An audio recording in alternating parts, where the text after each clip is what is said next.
Ladies and gentlemen, good day and welcome to L&T Technology Services Limited Q2 FY23 earnings conference call. As a reminder, all participant lines will be in the listen-only mode, and there will be an opportunity for you to ask questions after the presentation concludes. Should you need assistance during the conference call, please signal an operator by pressing star then 0 on your touchtone phone. Please note that this conference is being recorded. I now hand the conference over to Mr. Pinku Pappan, Head of Investor Relations. Thank you, and over to you, sir. Thank you, Faizan. Hello, everyone, and welcome to the earnings call of L&T Technology Services for the second quarter of FY23. I am Pinku, Head of Investor Relations. Our financial results, press release, and investor release has been filed on the stock exchanges and are also available on our website, www.ltts.com. I hope you have had a chance to go through them. This call is for 60 minutes. We will try to wrap up the management remarks in 20 minutes and then open up for Q&A. The audio recording of this call will be available on our website approximately 1 hour after the call. Let me introduce the leadership team present on this call. We have Amit Chadha, CEO, Abhishek, COO, and Rajiv, CFO. We will begin with Amit talking about the company performance and giving an overview of the outlook, followed by Rajiv, who will walk you through the financial performance. I now hand over to Amit. Sure. Thank you, Pinku, and thank you all for joining us on the call today. I hope all of you are keeping healthy and safe. With that, let me start with the key highlights for our Q2 performance. I would first like to share that we at LTTS are very proud to have achieved the $1 billion annualized revenue run rate on a constant currency basis this quarter. This is a milestone that we had set for ourselves last year to reach it by Q2, Q3 of this fiscal, and we are happy that we have crossed $250 million in constant currency in Q2. I would like to take a moment, thank all our employees that have come together on this journey, as well as our chairman, vice chair of the board, the entire board, and our first CEO, Dr. Keshav Panda, for having shown us the vision and had the confidence in us. Our momentum continued into the second quarter with a 4.5% constant currency growth led by transportation and plant engineering. The growth was accompanied by sound operational execution, with Q2 being the 5th consecutive quarter of 18% plus EBIT margins. Total deal TCV remains healthy, and our large deal wins include a $60 million plus deal and a deal of TCV more than $10 million. Let me now provide the segmental performance and outlook. Starting with transportation, we had a stellar performance with 9.4% Q-on-Q growth in constant currency that was broad-based across sub-segments of auto, trucks and off-highway, and aero. Our differentiated EACV offerings have helped us get into strategic engagements with customers, yielding us large deal wins. Consistently, a $60 million deal in Q2 on the back of a $50 million deal in Q1 and a $120 million deal in Q4. The demand trends in transportation are supportive of our growth. Customer preference for electric cars is rising and increasing. Semiconductor shortage in auto are starting to ease. Global air travel has increased by 150% versus July 21 levels, leading to more aircraft orders and a rising backlog at manufacturers and tier ones. And electrification initiatives are picking up strongly at trucks and off-highway and aerospace. We continue to invest in EACV. To highlight one in connected cars, we have invested in a next-generation digital cockpit domain controller solution that is currently being deployed at a customer production program. Last quarter, we talked about deals we were pursuing in the connected and autonomous space. As you would have seen our press release in Q2, we have announced a deal with BMW to provide engineering services for their suite of infotainment consoles. To sum up, we see a good pipeline of deals with many in the 10 million plus, 20 million plus range that gives us confidence about our growth prospects. In plant engineering, we had a strong quarter with nearly 6% Q-on-Q growth in constant currency. That was broad-based across FMCG, ONG, and chemicals. Clients in all three segments are investing either in greenfield, brownfield expansion or in asset management and digital twin programs. In Q2, we won a large deal from a chemical giant to implement a digital twin for one of its flagship sites in the US. We will create an analytics data platform that will help in sustenance through the plant life cycle. This is for one of their sites, and we expect the program to be expanded to multiple sites to the customer. Sustainability is again a priority, with customers wanting to invest in waste management setups, processing and refining of plastic waste to make it reusable in another area where we are working on. As some of the large deals stabilize, Q3 is likely to be muted for plant engineering.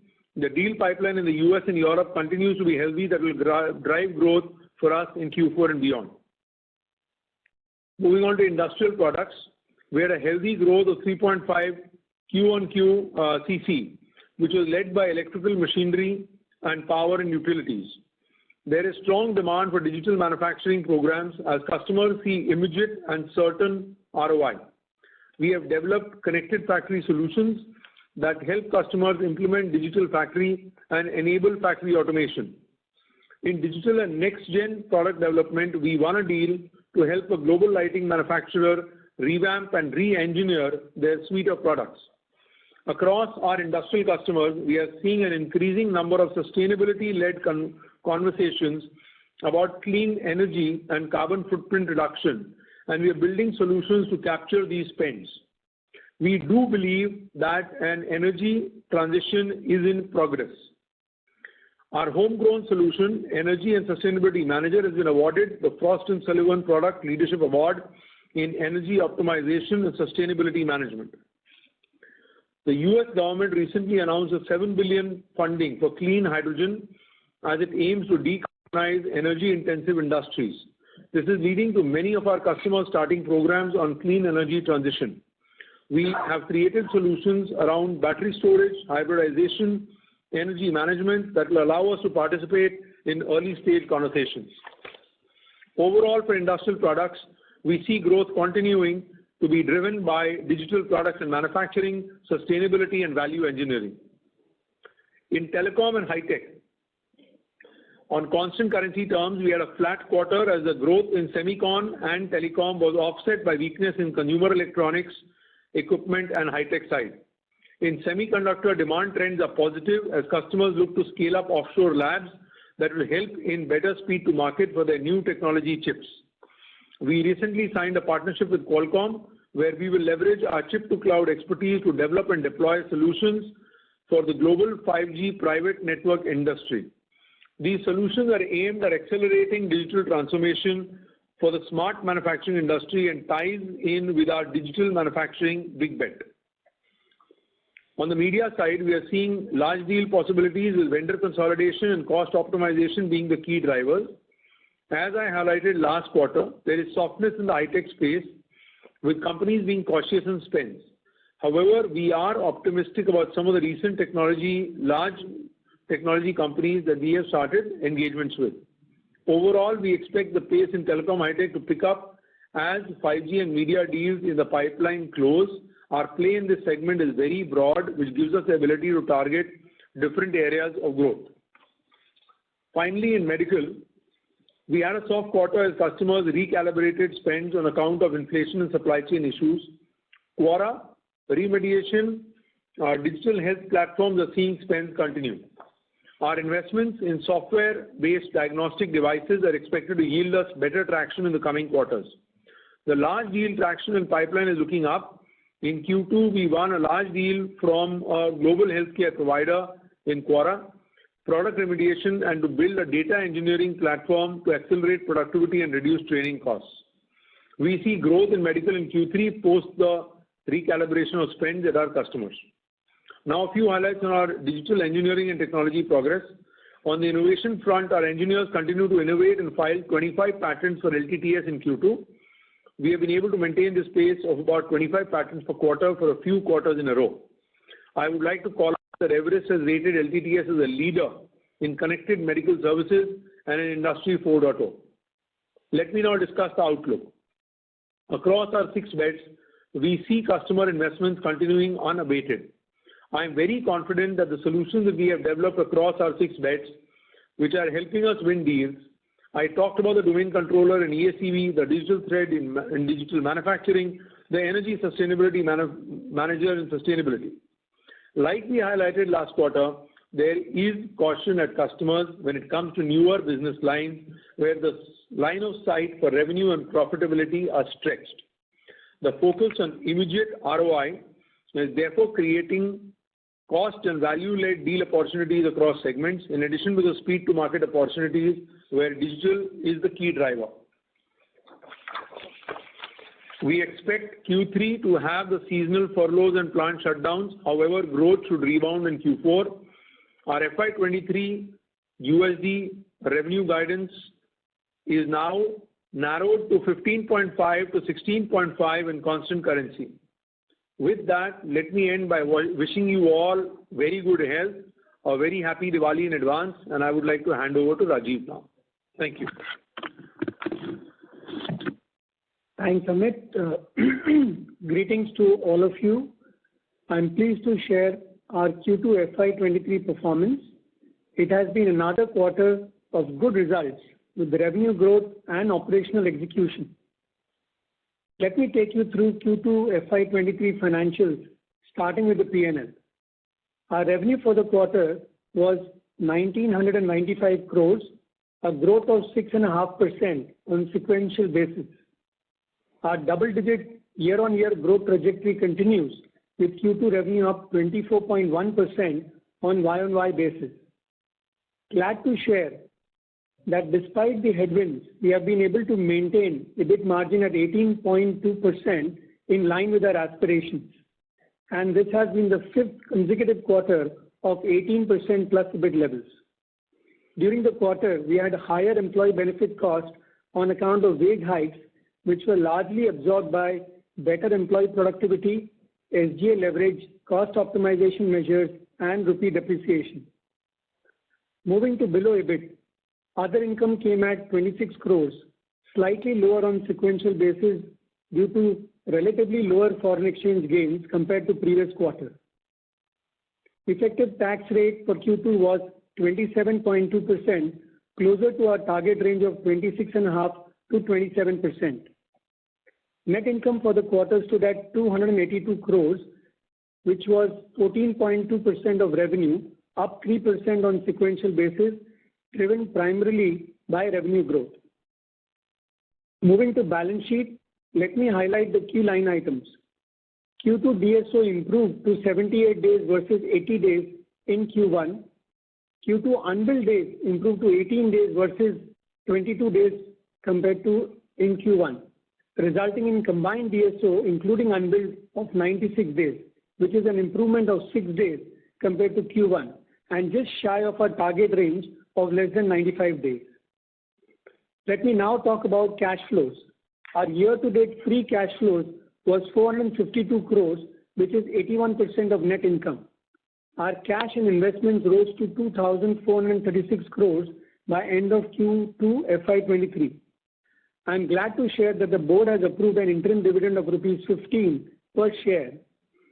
Moving to revenue metrics, on a sequential basis, dollar revenue growth was 4.5% on constant currency basis and 3.1% on reported terms, led by transportation and plant engineering segments. The segmental margin performance was better in 3 out of 5 segments on a sequential basis, with improvements in transportation, industrial products, and medical devices. Now let me comment on operational metrics. The on-site offshore mix has shifted towards on-site due to new deal ramp-ups. Offshore percentage now stands at 54.9%. We expect this to gradually improve to 57% range going forward as large deal ramp-ups stabilize. The T&M revenue mix was 73% in Q2 and reflects momentum of deal and leading-edge deal wins. On the client profile, which indicates number of $1 million plus accounts, has shown sequential improvement in the $30 million plus 20 million plus and 10 million plus categories. The client profile numbers have seen an improvement over the past few quarters, and this trend will continue in the coming quarters. On client contribution to revenue, all three categories, top 5, top 10, top 20, have shown a slight decline compared to Q1. This is due to stronger growth in top 20 to 50 accounts. Headcount has increased marginally on a sequential basis as we added 500 plus freshers to support ramp-ups for new deal wins, while we have optimized on non-billable headcount and support staff. Though attrition moved up to 24.1%, we believe attrition will likely soften in the coming quarters due to various employee engagement measures to manage it. Realized rupee for Q2 was around 80.8 to US dollar, a depreciation of over 3% versus Q1. Let me give some visibility on the EBIT margin trajectory going forward.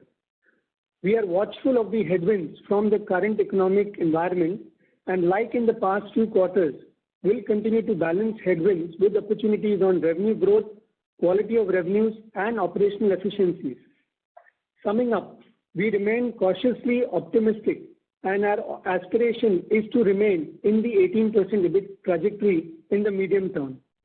We thank all our stakeholders for their continued patronage and wish you all a very happy festive season in advance. With that, I now hand it over to the moderator for Q&A session. Thank you very much. We will now begin the question and answer session. Anyone who wishes to ask a question may press star and 1 on their touchtone telephone. If you wish to remove yourself from the question queue, you may press star and 2. Participants are requested to use handsets while asking a question. Ladies and gentlemen, we will wait for a moment while the question queue assembles. Ladies and gentlemen, in order to ensure that the management is able to address questions from all participants in the conference, please limit your questions to 2 per participant. Should you have a follow-up question, we would request you to rejoin the question queue. The first question is from the line of Mukul Garg from Motilal Oswal Financial Services. Please go ahead. Yeah, thanks. Amit, just wanted to get some sense on the deal flow. Have you seen any moderation in the TCV number? The large deal TCV count has come down this quarter, and while you mentioned that there are a number of deals in the pipeline, is this something to do with increased caution at the client end, or is this just a timing issue? The other question was on the guidance. Just want to clarify whether should we see this guidance in the context of last quarter's 14.5 to 16.5 number, which was as of Q4 end, or is this FY23 over constant currency FY22? Just wanted to have some clarity given the volatility in the currency movements. Okay. So Mukul, thank you. Number one, on the deal flow, I do want to confirm to you that our pipeline as it stands today is slightly better than what it was last quarter, and that was slightly better than it was previous quarter, right? Year on year, there is a double-digit increase in pipeline. Now, in terms of deal closures, we have been closing 3-digit deal wins for the last few quarters in a row now. So if you remember, quarter 4 was a 100 million win, quarter 1 was a 50 million win, and this quarter there is a 60 million plus win, right? So deal wins continue that they are. I would not read too much into the 10 million plus because, there are deals that are in 9 million that closed. So, that's why we want to maintain the quality of reporting that we do. So therefore, we have singled out the 10 million and I haven't called out the 9 million. But at this stage, I am not concerned with the deal flow or the deal closures as we speak, right? That is 2. Third, I do want to call out that Europe for us has had a significant amount of wins this quarter as they go through 3 items. 1, a cost challenge. 2, an energy challenge. And third, to stay ahead in technology. So I do see that as an opportunity as we stand today. So that's where we are on the wins. I do hope when I come back in January, I should be able to announce further wins for you and give you the confidence that this continues on. As far as guidance is concerned, I'm going to turn over to my colleague Rajiv to address that question. So Mukul, on your question related to guidance, I would say that you need to read the 15.5 to 16.5% guidance relative to 14.5 to 16.5% that we shared in the previous quarter. So like Amit said, we have now narrowed down the guidance, which means we have better predictability to be in a narrow range. Thanks. I think that's helpful. Just one question, Amit, on the high-tech side. We have heard some of your services peers speak about weakness in telecom and high-tech space, despite the 5G transition which is going on. While you give some color, but if you can just kind of move a little bit deeper into the high-tech vertical and how we should think about over next 3 to 4 quarters. Sure. So Mukul, as far as high-tech is concerned, break it up into 6 parts: Semcon, operators, infra, media entertainment, and then consumer electronics, if I may, and ISV, right? 6 sub-segments, if I may. So I would say that we have seen across the spectrum, other than operators, we have seen others come back and look at deals and look at spends and question whether those will provide top line or bottom line expansion improvement in the near term. And if they are not, then those deals are being questioned again and again, and therefore it is delaying some of that. So high-tech, I had maintained last quarter as well that we were finding it a little tight, and I maintain we are finding it tight right now also. Now, if I was to double-click, the biggest, shall I say, tightening that we have seen is in the ISV space, and then after that, followed by consumer electronics, shall I say, Semcon, then infra, then media entertainment, and finally operators. So that's order we have seen. And of course, there are people, a peer group that is there, they may be seeing different things. This is what we are seeing. Second, because Semcon is not just delivering to high-tech, but also delivering to auto and others, that part of the business is continuing on in the Semcon companies. Third, 5G spends, look at it as spends in US and in India, because both these countries have got clear roadmaps, while others are coming along. And we have not seen the trickle effect of 5G coming right now. I do believe it will take a couple of quarters for it to be seen by engineering providers like us. Thank you. Mr. Garg, may we request that you return to the question queue for follow-up questions. The next question is from the line of Sandeep Shah from Equirus Securities. Please go ahead. Yeah, thanks for the opportunity. Just for clarity. Sorry to interrupt you, Mr. Shah. Please use the handset mode. The audio is not clear from your line. Yeah, is it clear now? Yes, sir. Please proceed.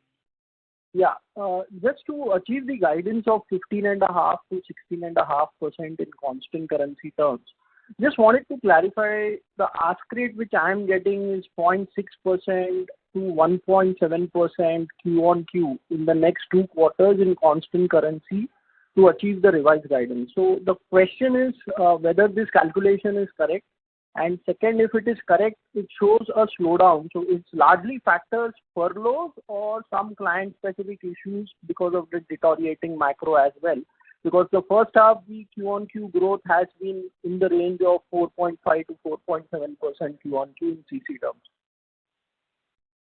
Sure. So the way I would look at it, right, is not count quarter 3, quarter 4. See, quarter 3 generally is a soft quarter because of furloughs and vacations. This time, as you are aware, Diwali and Dussehra both, along with the entire Thanksgiving and Christmas and New Year, everything is coming in quarter 3. Generally, Dussehra normally comes into quarter 2 and the other comes in quarter 3. This time everything is in quarter 3. It's a festive season.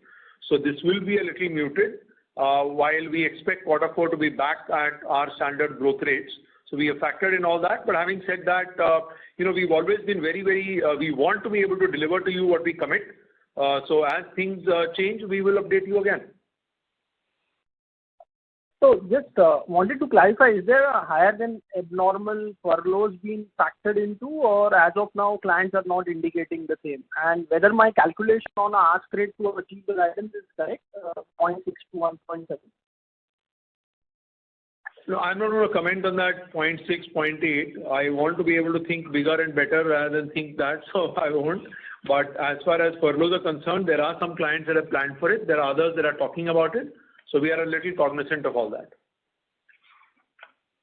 Thank you. Mr. Shah, may I request that you return to the question queue for follow-up questions. Next question is from the line of Aditya Khairnar from Metaverse Equity Fund. Please go ahead. Hello, sir. So my question is, sir, in the aftermath of Ukraine-Russia war, as well as the geopolitical condition in China, so how will the business strategy change prior to the war and post? As well as I also wanted to add about the Europe's recession part. So what would be the changes in strategies? So thank you. See, we are seeing four broad areas with the Ukraine war that we have seen emerge in the US as well as Europe. Number one, countries, and not just countries, but states in larger countries are starting to think of localized supply chains. And that does offer opportunity for people like us. Second, people are looking at, so last year, same time, cost was not such a big consideration, technology advancement was. But now, cost along with technology advancement, that should either help the top line or bottom line, like I said, ROI, is a concern. Third, there is a transition in energy sources happening. It's happening quietly, but it's happening. People are moving from gas-fired to oil-fired to coal-fired plants. People are looking at alternative energy sources. Companies are doing it. Governments are doing it, states are doing it. So I do believe that again provides once in a lifetime opportunity as this shift happens over the next 5 to 7 years. Electric vehicles is a part of that. Wind energy, solar panels, etc. is a part of that. So I do believe that we are in a fairly volatile world, and these offer opportunity as long as we can be agile and we can continue to marshal our resources to retrain people, to move people around, as well as and adapt to latest technology trends. Okay, thank you, sir. Thank you. The next question is from the line of Mihir Manohar from Carnelian Asset Management. Please go ahead. Yeah, hi. Thanks for giving the opportunity. Sir, I just wanted to understand on the, it is pretty much clear about this particular FY23, but just wanted to get a sense, how are you seeing the next year? Any conversations with clients, specifically to client budgets? Some color over a 2-year period, your sense, how are you seeing the 2-year period now versus what you were seeing last quarter? That will be really helpful. Yeah. That was the only question. So thank you so much, Mihir. So number one, we do believe, we had given you guidance that we will hit $1 billion run rate. Last year, September is when we had told you. So we did achieve it in this quarter. We are reiterating our guidance of getting to a $1.5 billion run rate by FY25. That has not changed. And that's our goal from here on as we move forward. Sure. And any conversations with clients around next year's budget?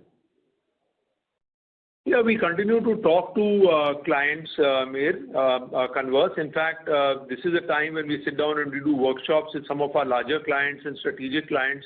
We sit and do workshops on next year projects and work, programs they want to roll out, sustainable, sustenance engineering that we're doing, how many changes do they want, what kind of, patterns they are seeing. All conversations and the entire sales, delivery, solutions team, everybody is running around meeting with clients. So all of that is going on.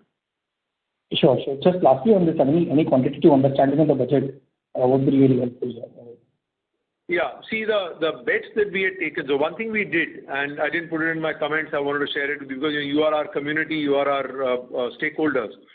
So in the last 3 weeks, we have started a review of the bets that we had taken 18 months ago and said, are these relevant? Are these still relevant and can we change? I'm happy to share that the 6 bets that we took on electric autonomous connected vehicles, sustainability, digital manufacturing, all 3 have already fired and are showing result, and there are further solutions being developed in these areas. In fact, happy to share that we inaugurated our EV charging station with our own homegrown, home-built hybrid energy controller in Vadodara on Friday. And so a lot of stuff happening in that area.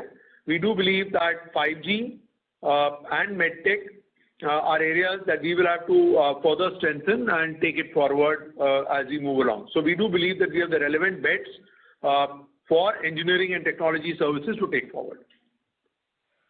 Thank you. Mr. Manohar, may we request that you return to the question queue for follow-up questions. Thank you. Reminder to the participants, anyone who wishes to ask a question may press star and 1 at this time. The next question is from the line of Vikas Ahuja from Antique Stock Broking. Please go ahead. Hi, thanks for the opportunity. Just one clarification regarding the guidance. We have changed the guidance because last quarter we reported in USD terms. Now it's constant currency, and we did allude to the constant currency in the call last time. What led to changing the currency dynamics from USD to constant currency, because currencies was equally volatile in Q1 also. And secondly, when I look at the peers, the cross currency impact is closer to between 250 to 350 basis points. Is it similar for us? Thank you. So, Vikas, this is Rajiv. Let me answer to that. So when you talk about the guidance that we have provided, we've narrowed the guidance to 15.5% to 16.5%, and this is comparative to 14.5 to 16.5 that we provided in the previous quarter. Both were in constant currency. And as you would appreciate, and also trying to clarify to most of the other participants, dollar has been extremely volatile, right? And it is an environment which has really had us to think through that a guidance can be really managed on constant currency basis as opposed to on reported currency basis because of the volatility. So that's one part of the response. The second part of the response, yes, the dollar indeed moved up. For us, we have seen a tailwind of close to about 80 bips to 100 bips in terms of managing the margin performance. So that is how it has translated for us in terms of our performance in Q2.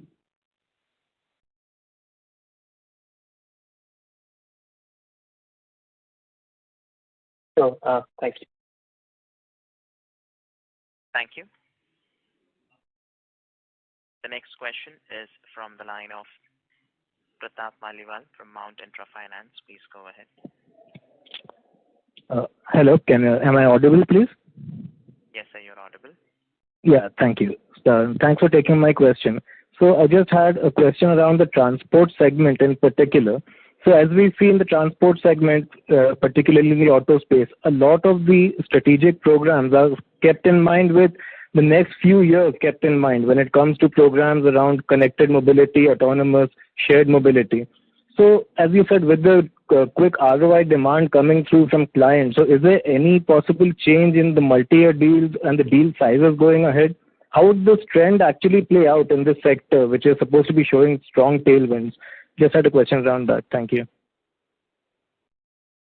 So one, we do see transportation segment looking at clearly moving to energy efficient vehicles, right? Be it auto, be it trucks, be it off highway, be it skid steer loaders, etc., backhoe loaders, etc., etc. So much so that even floor cleaners, people are trying to get a hybrid or an electric version out, right? So there's a massive shift that is happening in that direction. These again can't be. It's not a magic wand that can happen in a 6-month period. These are versions of programs that run for anything between 18 months to about 3 years, and they address family of vehicles. So, say somebody would look at a small sedan and do it, and then do it for a larger sedan, and then also do it for an SUV. Now, these 3 family of vehicles will require different kinds of wattage, voltage to be going in, right? So therefore, there is R&D to be done. I mean, there's a particular large program we are working on for a skid steer backhoe loader, and in that case, the kind of wattage that we are talking about is about maybe 6 times or 8 times than we talk about for a car. So there are different parameters.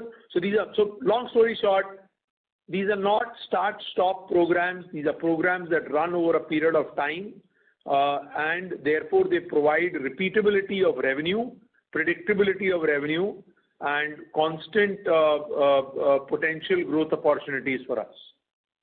And most of it is done offshore, and that I think is coming out in the transportation margins that we have released. Okay, so just to confirm, we don't see any real change in the nature of work that we've been getting from this segment going forward. There's no real change around it?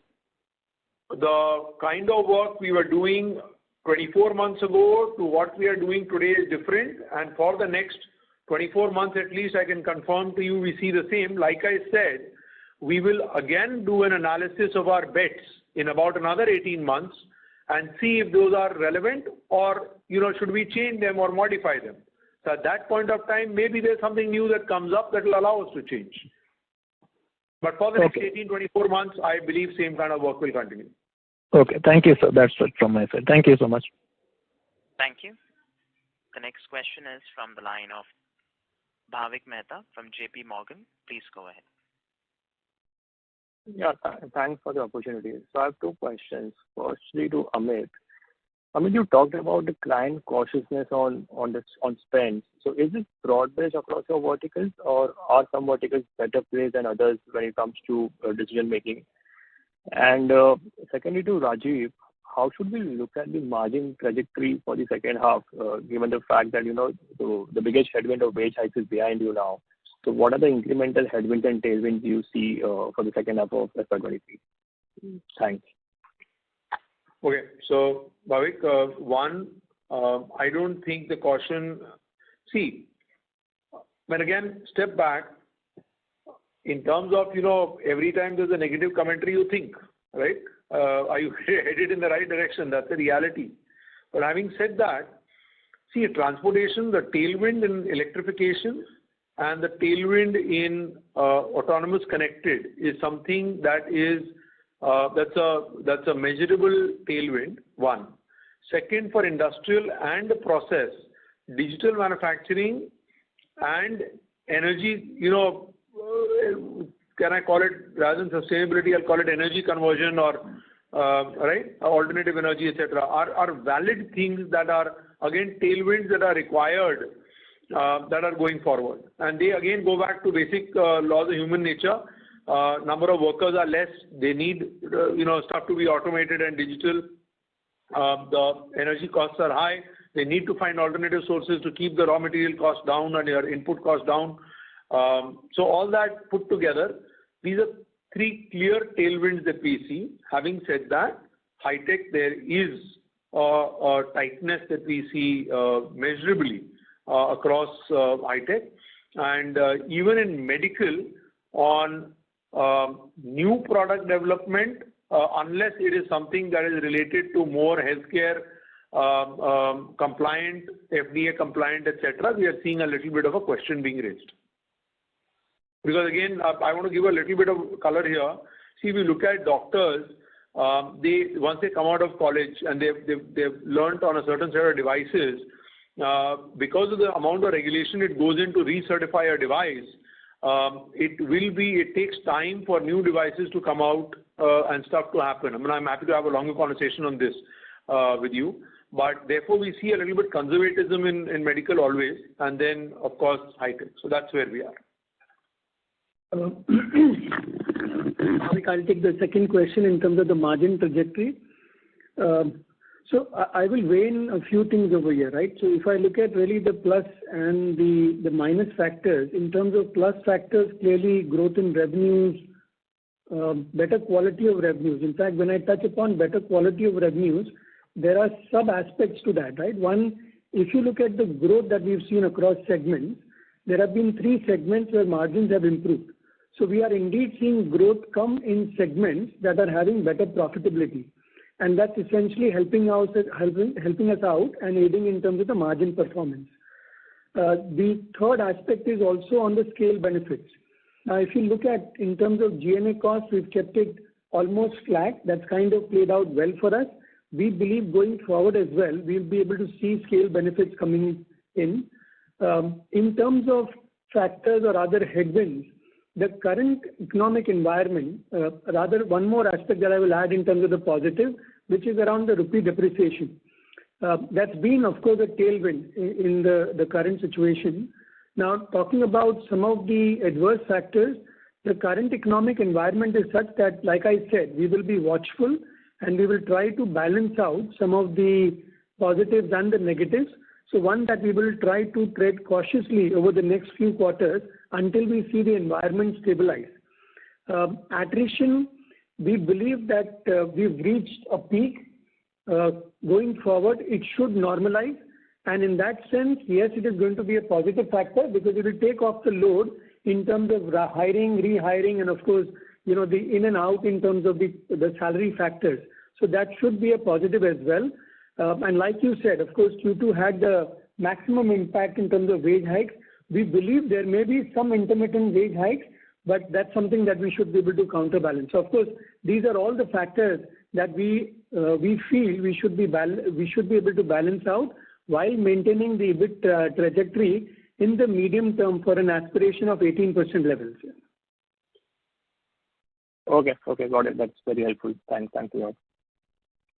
Thank you.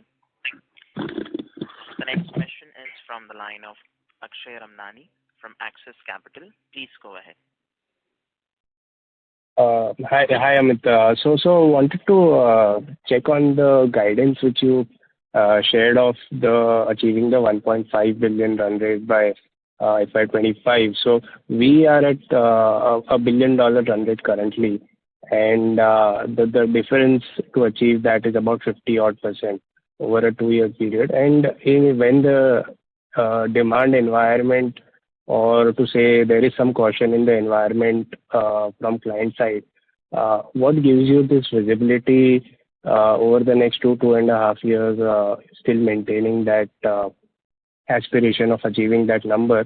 That was part one. And the part two is that how should we think about the organic and inorganic component within this 2.5-year journey? So those two parts to that guidance one.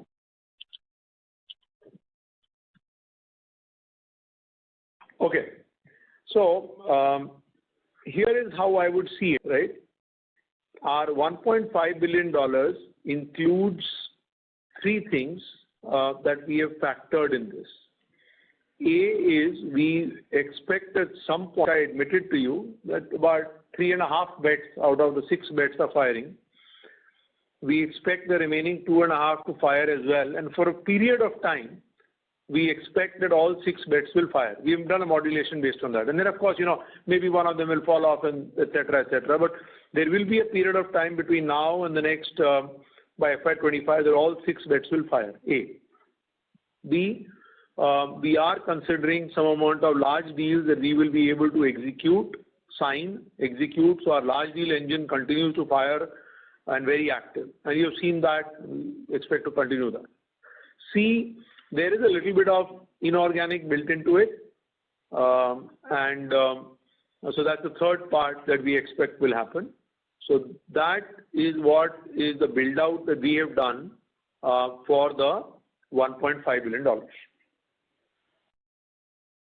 Okay. And so on the large deal side, over the past few years, I think over past few quarters especially, we have been continuously winning these larger deals. So wanted to get a color on the large deal pipeline. So we've seen you report those deals, but over the past, say, 2-3 years, do you see that large deal pipeline growth has been stronger versus what you have seen historically? And if yes, then what exactly is driving that trend? Your thoughts there. Sure. Actually, in fact, one of the litmus tests for us when we announced $1 billion, we announced three things last September. $1 billion, 18%, $1.5 billion. So crossing or touching $1 billion run rate in constant currency was very important for us because it was a litmus test. The 18% and staying to 18% for the 5 consecutive quarters has been a litmus test for us. We are finally engineers, right? And therefore, we have confidence in the 1.5. Now, second, in terms of the kind of pipeline, I do think our pipeline year on year, quarter on quarter continues to improve. We continue to size out deals, areas which we'll go in. The one big change we have made is that we have been running the large deal, shall I say, the process of thinking and ideating and all that is a continuous process running across the company in different parts at different times, so that it becomes like a wave that comes and everybody once in a while gets through the wave again and again. So we are doing that. There are some other fundamental changes we have made in terms of how we think about large deals and what we think is the scope and size of those, etc. So it's definitely expanded. Our closures have been in 3 digits, net new more than $1 million for the past few quarters, and we expect that will continue. And we want to sign bigger deals, and we'll continue to provide an update. Thanks, Amit. Thank you. The next question is from the line of Shraddha from AMSEC. Please go ahead. Yeah, hi, sir. Just a few questions. The plant engineering segment shows that 200 bits decline in margins despite a strong growth of 5% plus. So what really went behind margins in the segment? Shraddha, this is Rajiv. I will take that. So 2 parts to that. One, of course, there have been quite a few new deals that have started in this segment, which, of course, when you start any new deals, you tend to see margins coming down in the initial period, and then you sort of catch up on that. The second is also that when you have these new deals starting, you may invest in subcontractors.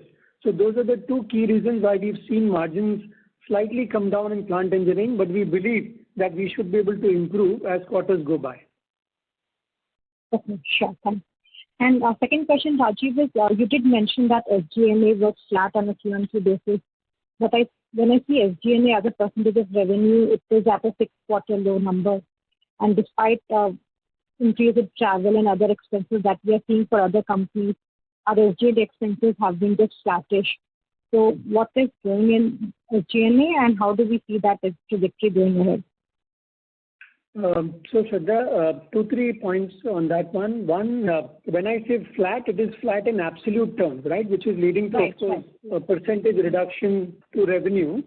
Now, as far as investing on sales side, I think we continue to believe that's the way to grow. So we will look at that more constructively. On the G&A side, and I think we've been fairly conscious a few quarters ago, understanding that, yes, the economic environment is tough. So we've started to put measures in place so that we can optimize costs. While we've come at about 11% on SG&A, I would guide all of you to take SG&A to be in the range of 11.5%. While we'll counterbalance some of this, but that's how I will sort of guide in terms of projecting SG&A.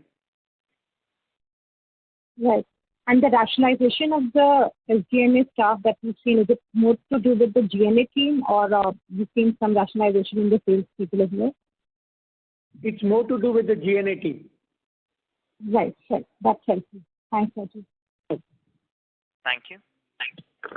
The next question is from the line of Sulabh Govila from Morgan Stanley. Please go ahead. Yeah, hi. Thanks for the opportunity.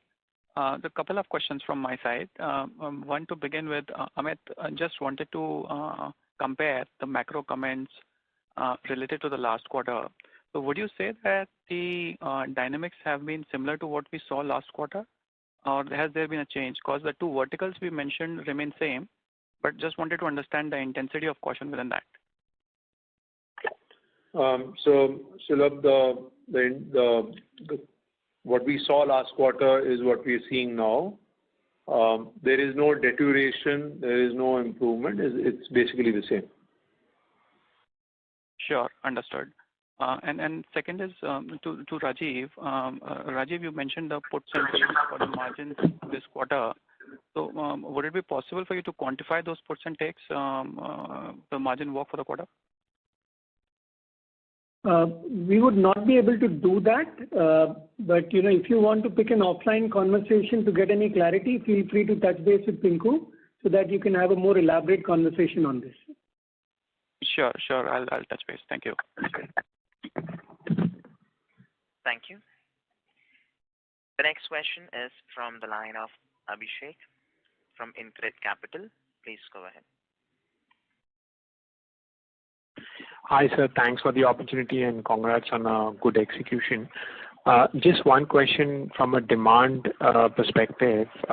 What are you seeing on the ground from captives? Given the challenges in Europe, what are they doing? Are they also relocating or looking to ramp up capacities in India? And is that changing the competitive intensity in the market? Thank you for taking my question. Sure, Abhishek. Thank you so much. Abhishek, if you would have asked me this question 10 years ago, I would have said captives are competition. But honestly, Abhishek, it's a co-opetition model. So you work with them, and there's a core contextual that the client defines, core done by them, contextual done by us. What they define as core changes, what they define as context changes. So that's how this flux happens. We have seen a little bit of a pause on as far as high-tech is concerned and as far as medical is concerned. We are seeing a slight pause from own employees being hired by captives, right? And so that we are seeing. And we see that potentially as an opportunity because we can, flex up, flex down, etc. So that's definitely there.